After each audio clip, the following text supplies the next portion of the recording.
Okay, thank you, Dan, and good afternoon, everyone. It's good to be with you this afternoon to share some of the good work that the MPO is doing on an update of their long-range transportation plan. And I'm joined on the call this afternoon by one of my colleagues, Peyton Trussell, and she's going to be helping us out with managing the meeting and recording comments and things like that. Our meeting this afternoon is organized pretty basic approach here. We're going to be providing a brief overview of the long-range plan and the kind of a summary of the work that the MPO has done over the past year and a half. We'll have time at the back end here to open it up for any questions and answers. And then again, as Dan indicated, we would really appreciate your review and any feedback that you may have on the draft plan. And it's available here at the web address that you see here on the screen. And again, as Dan indicated, the intent of the MPO is to adopt this plan as part of their January meeting. But until then, we want to make sure that we can reach as many people as we can with opportunity to provide input on the draft. It is a working draft. We will be recording any comments that come in today, and we'll be working with MPO staff on to summarize all those comments and really also developing a disposition in terms of what is the MPO going to do with regard to each one of these comments that have been received. So that will be part of the public record and incorporated as part of the final version of the plan when it's adopted in January. So what I'd like to do is give everyone just an overview of the long-range transportation plan. This is important work that the MPO does. It updates and maintains the plan on a 4 or 5 year cycle. The last such plan that the MPO completed was back during COVID. So here we are 4 or 5 years later, updating this plan again. So most of you are probably familiar with the work that PennDOT does with the 12-year program. Well, the MPO maintains a 20-year long-range transportation plan, which really serves as a kind of as a gatekeeper for projects that should be considered as part of programs. For those of you who may not be familiar with the MPO or what an MPO does, when we mention the MPO, we're referring to the Metropolitan Planning Organization. In today's case, it includes the counties of Lackawanna and Luzerne. They work collaboratively on a transportation program for the region. The MPO has a memorandum of understanding with PennDOT to facilitate plans and programs throughout the Wyoming Valley. So the MPO is composed of not only the staff members who are on the call today, but there's also a technical committee as well as a coordinating committee that has approval power and approve any project that uses state and federal dollars within the 2-county region. So again, the long-range transportation plan is a very important part of the mission of the MPO, and the staff really helps to facilitate, the maintenance and updates to the long-range plan. And again, the value of the plan is that it helps the MPO make decisions regarding planning and programming of transportation projects. So with that, by way of background, just a few words on some of the things we're going to be covering as part of our overview here this afternoon. I'm just going to mention a few points regarding the overall, primary elements of the long-range plan, summary of existing conditions, the work that the MPO has done in engaging the public as well as stakeholders. We'll talk a little bit about some of the major goal areas that are included within the plan, as well as the action strategies that are included as part of this. We'll talk about the revenue and the amount of revenue that the MPO is expecting to receive over the life of this plan document out to the year 2050. And then before we wrap up this portion of the meeting, we'll just talk about next steps and what our schedule looks like in getting the plan from here to adoption in January.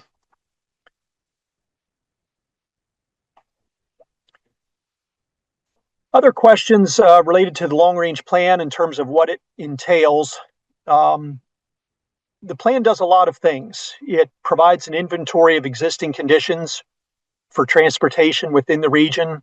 So the plan does document the extent of the region's transportation system, as well as examine the condition of the system for our roads and bridges and public transportation. All modes of transportation, in fact, are included within the plan. And it also summarizes the performance. How well is the transportation system performing over time?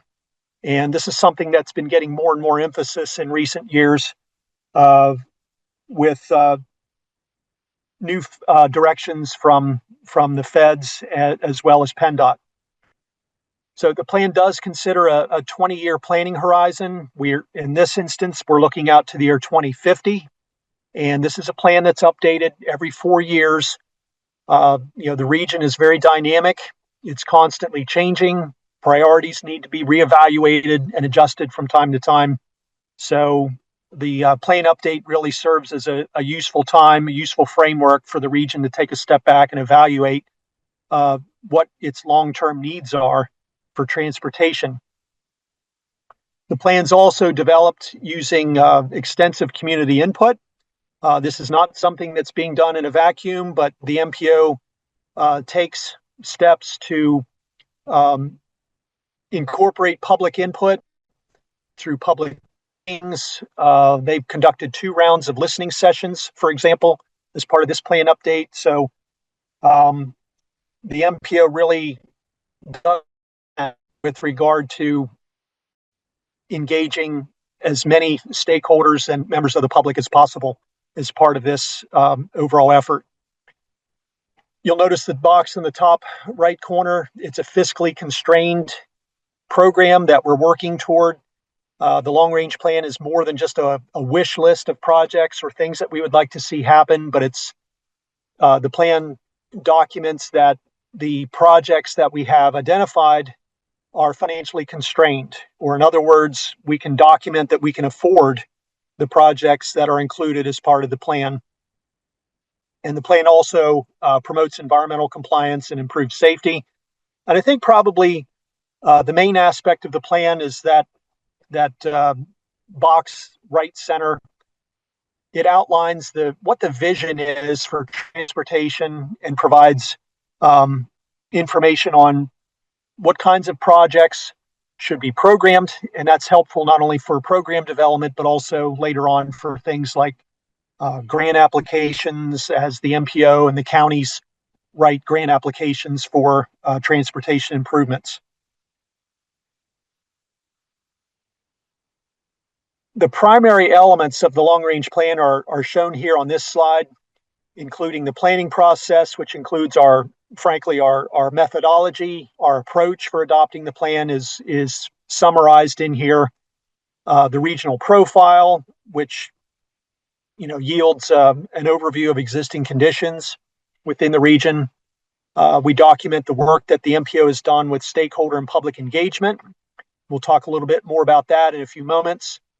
The needs assessment, the revenue forecast. We work very closely with PennDOT in using the best numbers that we have available in order to determine what our revenue forecast is going to be over the long term. We also ended up with a prioritized list of projects within the plan. And then other aspects include a demographic analysis of the region, a summary of environmental resources, and that just documents the potential impacts that our list of projects could have on the. And finally, the performance measures. The plan does include a wealth of information with regard to how our system is performing, specifically with regard to the health of our bridges and our pavements and the reliability of the system. All of that information is included within the draft. The MPO staff also wanted to take this opportunity to provide a little clarification on the difference between the long range plan and things like the 12-year program, for example, or the TIP. In transportation planning, we organize the plan periods around these three major periods. So the first period, for example, is a 4-year period, which is addressed through the Transportation Improvement Program, or the TIP. This is a program that's adopted every 2 years. In fact, the MPO is working collaboratively with PennDOT right now in developing what will be known as the 2027 TIP, which will go into effect roughly this time next year, probably late September. That program will be adopted. Beyond that, you see the years 5 through 12 of PennDOT's 12-year program. And then the final column includes the long-range plan period, or what we call the out years. These are years 13 through 20. And projects out there are largely more capital-intensive projects. There are larger type projects that we're looking at for the future. But the vision is that over time, that projects that we've identified within the out years will eventually make their way into the 12-year program, and then finally the TIP for final programming. So again, it's important to know and understand the different periods and the different programs that the MPO works within in collaboration with PennDOT and the Federal Highway Administration. I'm not going to get into all the details with regard to the regional transportation system. Here's just a few factoids for your consideration, but the plan includes information on all aspects of the region's transportation system in much, much more detail than this. But it does include information on trends and what are the major issues with regard to all the modes of transportation affecting Lackawanna and Luzerne counties. I mentioned public outreach, and the staff worked diligently to provide the public with opportunity for their involvement within the long-range plan process. I mentioned earlier that the MPO hosted 2 rounds of listening sessions. You'll see those on the screen here. The initial round was held back in February and March, and those meetings were held really to identify issues from the public. NEPA Moves invited us to present at one of their meetings back in April, and we were able to meet with stakeholders at that event to learn more about some of their desires and preferences for regional transportation. The STC survey, that is the State Transportation Commission, and they administer a biennial survey of the update of the 12-year program, and we worked with PennDOT to identify what survey respondents within Lackawanna and Luzerne counties had to say with regard to transportation within the region. So that's a great resource that PennDOT makes available to all the MPOs, and we did that as part of the plan update. There was a second round of listening sessions. We don't normally do 2 rounds of public engagement, but we did for this one, and MPO felt it was important to have that second round to give the public an opportunity to review the draft plan that's being considered for adoption. Today's public open house is another important prong in the MPO's overall strategy for public engagement. So we wanted to have provide a virtual public meeting where folks could log on and hear a presentation on the plan, be able to ask questions of the planning team with regard to any questions you may have with regard to transportation within the region. Our formal public comment period is we're in the middle of that right now, and as Dan indicated, that's going to run through November 15th. But again, the plan will be in draft form until it's adopted in January. So even if you don't get comments in by November 15th, I would still encourage you to reach out to MPO staff members. We'll provide contact information at the end of this presentation, but feel free even after November 15th to reach out and provide comment. In addition to the public, we also conducted a series of stakeholder interviews. And as part of this, there were a number of agencies with interest in transportation that we engaged as part of this process. So you see the two counties, interviewed the county planning directors there. The region is surrounded by other neighboring metropolitan planning organizations, and you see those highlighted here on the right-hand column of the screen. We talked to their counterparts for regions right beyond the borders that provide planning services outside of the region. We felt it was important to learn about planning initiatives and things that are going on immediately outside of the region that might have an impact on Lackawanna-Luzerne and vice versa. And it was a great way to learn more about areas of mutual collaboration with these surrounding agencies. And then in the middle column there, other representatives that we sought out and interviewed as part of this include, the Airport Authority, regional chambers of commerce, housing authorities. PennDOT District 4 obviously is an important stakeholder in all this, as well as the transit agencies that serve the region, Colts, LCTA, and Hazleton.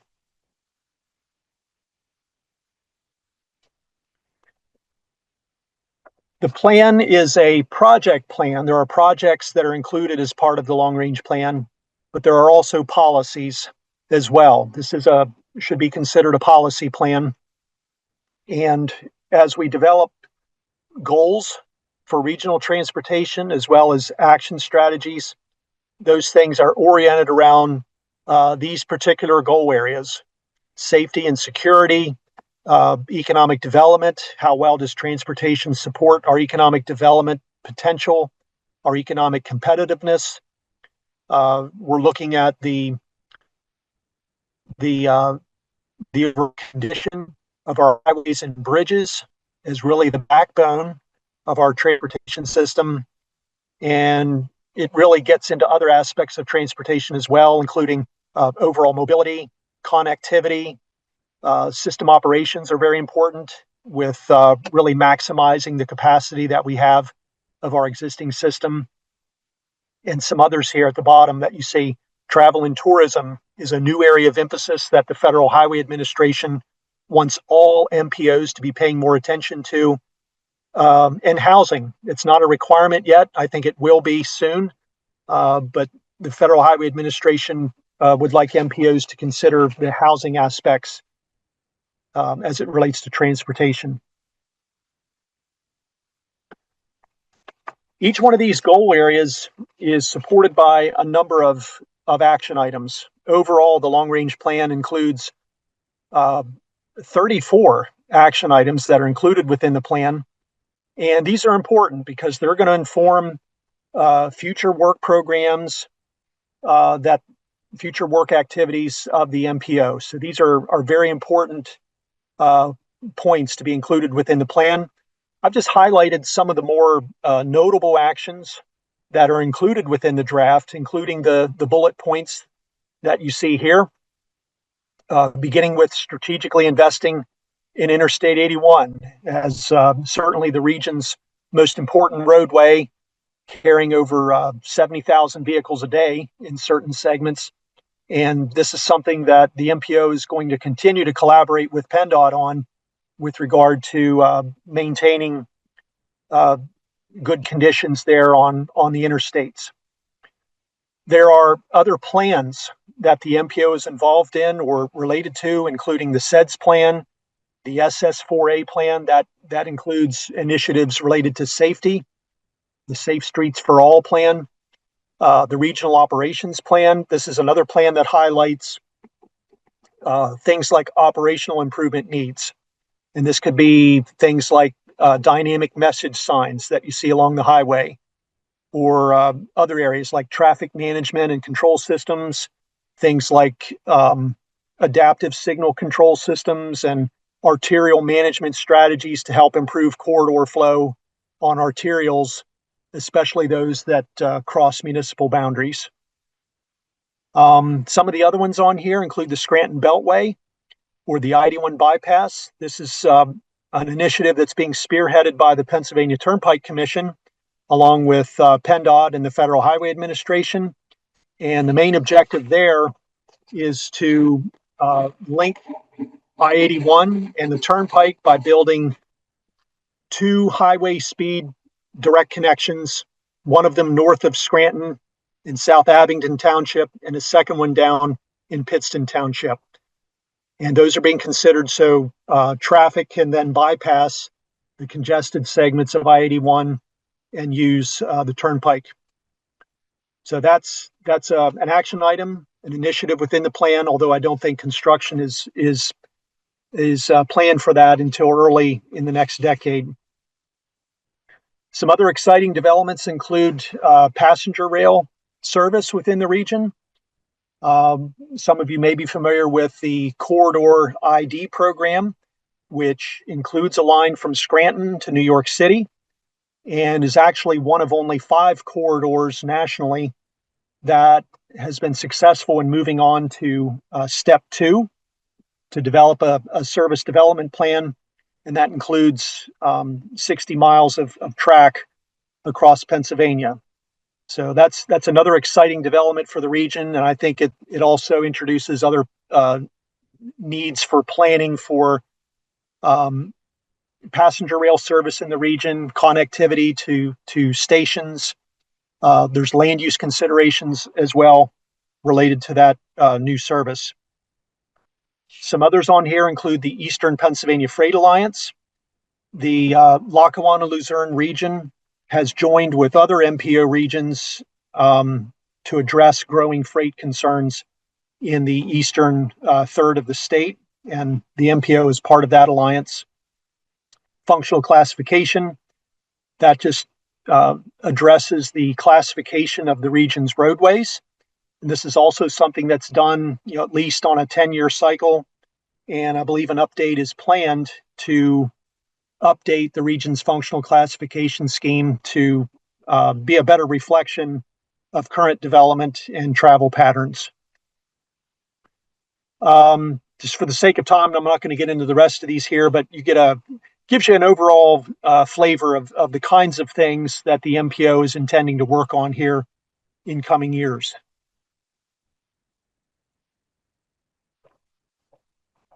I mentioned the revenue forecast earlier, and as part of doing this, we coordinate with PennDOT to learn more about the amount of revenue that the MPO could reasonably expect to receive over the life of the plan.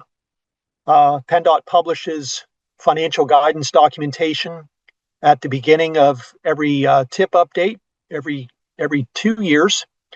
So we were able to use that information to develop what we're referring to as a conservative forecast for the MPO. So you can see from the chart here, the amount of annual TIP funding that's available to the 2 counties is roughly $72 million a year. That's what we have available in the checkbook to invest in the region's transportation system. And again, you look at the overall buying power, you see how that buying power erodes over time. That really just documents the impact of inflation on our transportation dollar.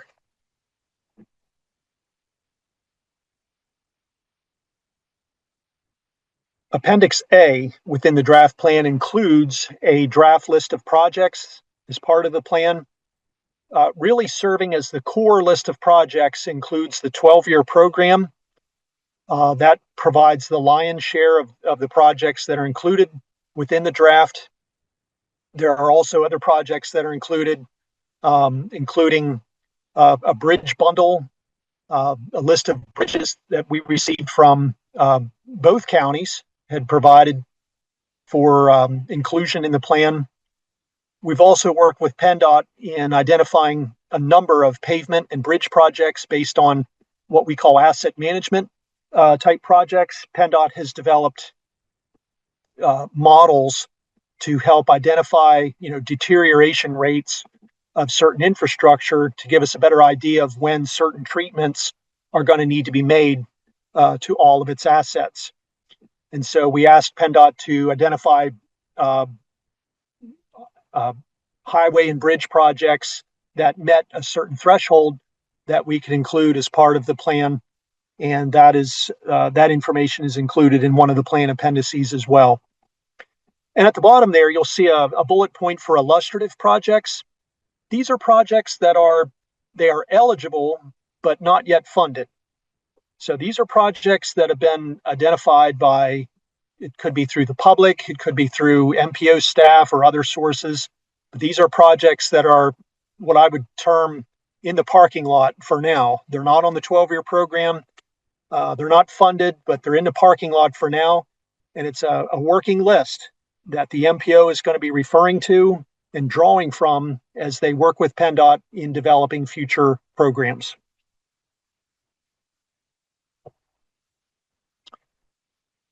Taking a look at our project schedule here, again, our public review and comment period comes to a close formally anyway on November 15th. And beyond that date, we will be working with MPO staff to address all of the comments that came in during the comment period and summarizing all of that into an appendix for inclusion in the plan. And we will be presenting a draft final plan to the MPO at its next meeting on January 13th. And the primary thing that we're going to be reviewing with the MPO board will be all of the comments that have come in since the plan has gone out for public review. In terms of questions or comments, I want to provide names and contact information there. And specific to whatever county you're interested in, wanted to more specifically, if your comment is oriented toward Lackawanna County, please direct any questions or comments to Eric Middleton there at Lackawanna, and his counterpart down in Luzerne is Rob Manzella, and his email and other contact information is provided there. Okay. So that really concludes the formal presentation. And I guess from here, I know we have several who have joined the call here this afternoon. If anyone has any comments or questions, we will take those. Dan or Rob, if you want to call on people or monitor the chat room, or if anyone has their hand up, and Peyton will be recording comments and feedback. I don't see anyone with their hand up or in the meeting chat, but I just want to thank you, Brian and Peyton, for doing this presentation today and going over the 2050 LRTP with us again and everyone else on the call. All right, thank you, Dan. Just pause for any questions or comments.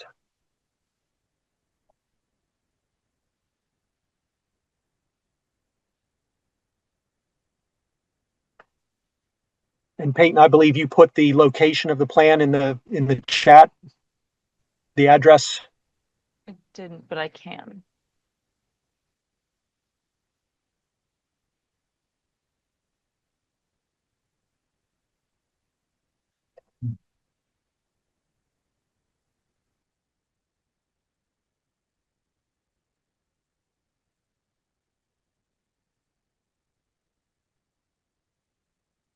Yeah, Peyton will get that address up on the screen here, but it's also available on the MPO's website.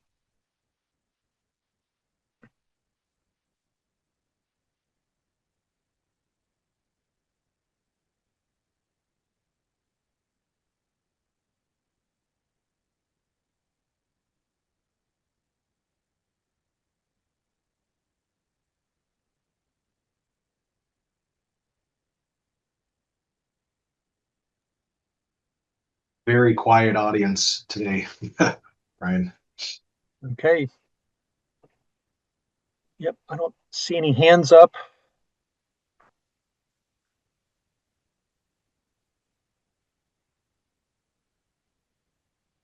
We got one comment from Jason Ward, very informative, and he thanks us. So thanks for that, Jason.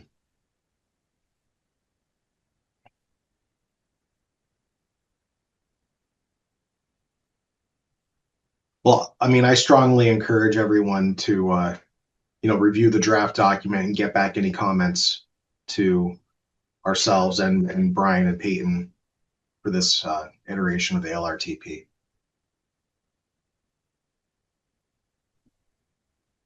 And Rob or Dan, I'm not seeing it on the website here.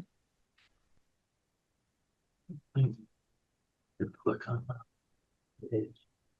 Image here. The comment I'll just go to the home page. on the home page. Click on that. Contact. You can copy and paste that right in chat if you want. Well, no, the comment, what she was just talking, I don't see it here. Okay, there's this. You'd think I would have better Zoom skills.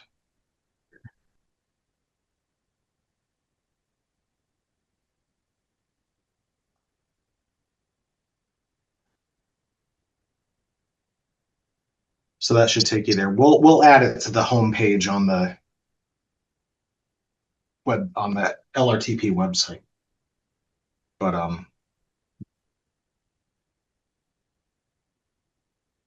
yeah.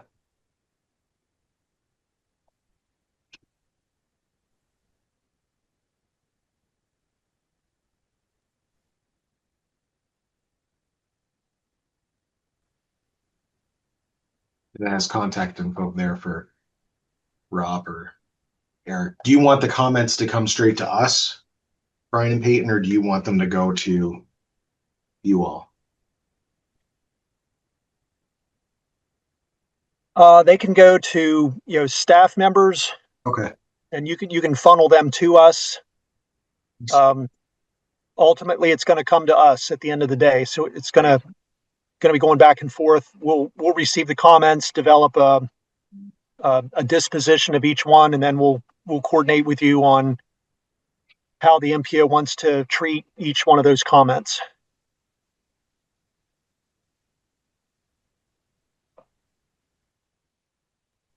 Just put a PDF link in the chat. So, and then I think it'll be loaded up on the homepage of the website too.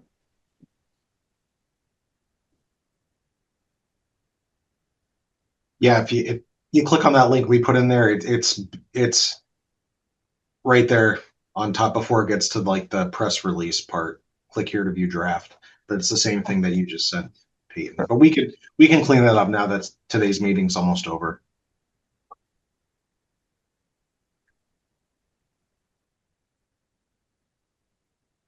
I think Rob and I are afraid to touch this website because every time we like cross our fingers whenever we save, hoping that it updates and doesn't break.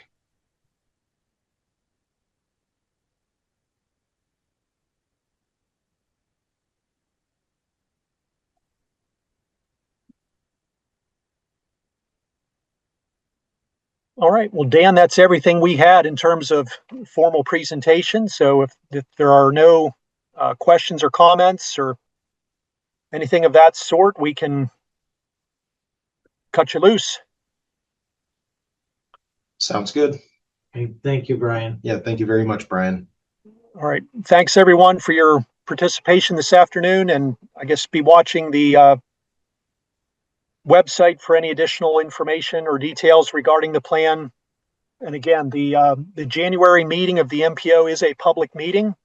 So if you have interest in attending that, those meetings are open to the public. So with that, I'll thank everyone again for your participation today and wish you all a good afternoon. Thank you. Thank you. Thank you.